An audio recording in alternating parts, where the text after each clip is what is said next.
Welcome to another episode of Mexican in the Kitchen. Today I'm doing a very simple dish.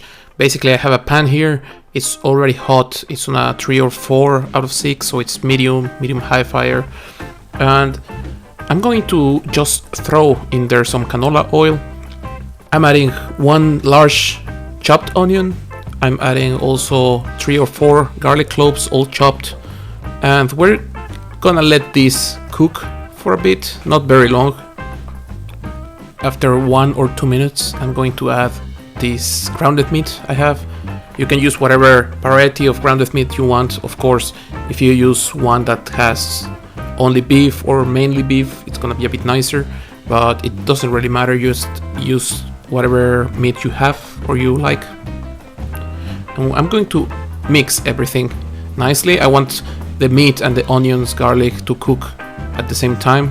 So just make sure you're mixing and you're not letting anything burn on the bottom.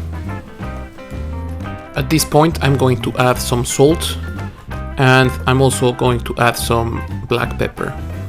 After that, of course, we need to move everything again, keep mixing, make sure everything cooks evenly. We don't want anything to burn on the bottom. I'm about 3 to 5 minutes in, the meat is getting cooked, it's not quite there yet, but I'm going to throw now some apple into the mix. This is basically 2 small apples. I peeled them because it was these red apples that have a bit of a strong peel. If you use yellow apples, it's probably okay if you don't peel them. I don't usually do if I use those, but just cut them into cubes and throw them in there.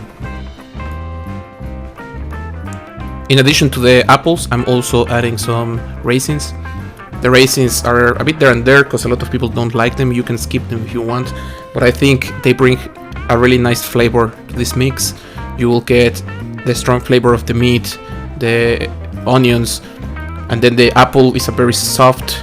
They will get a bit soft. It's a subtle taste, and you'll get the sweetness of the raisins, and it's a great combination. So just mix everything, and we just want our meat to get cooked. A couple more minutes have gone by. You can see the meat looks way nicer now. It's still not quite completely cooked. I'm going to put the lid because I want all the liquid from the apple. I want everything to come out, and we'll let it be there for maybe 5 more minutes. As you can see and listen to all those sounds, everything's boiling. There's quite much liquid there. This is really nice. I think it's something that you have to serve the dish with because you'll get all the flavor of the meat and the apples. It's very nice. So I'm just going to mix. It's not quite there yet. I'm going to mix everything, close the lid again, and I'm going to give my dish maybe 5 more minutes. It's quite simple. 5 more minutes went by, and now, as you can see, the meat is cooked. Everything's cooked. The apples will be a bit soft, but they won't be this kind of like puree that you just bite into it and you barely feel they're there. You will still notice the raisins got a bit cooked. The texture, you will notice, has changed a bit. They're a bit more hydrated, but basically we're ready and we can go and serve now. This is a very simple dish. You can play a bit more with spices. You can maybe add some other ingredients, but basically this is just its basic form. It's quite simple, it has nice flavor.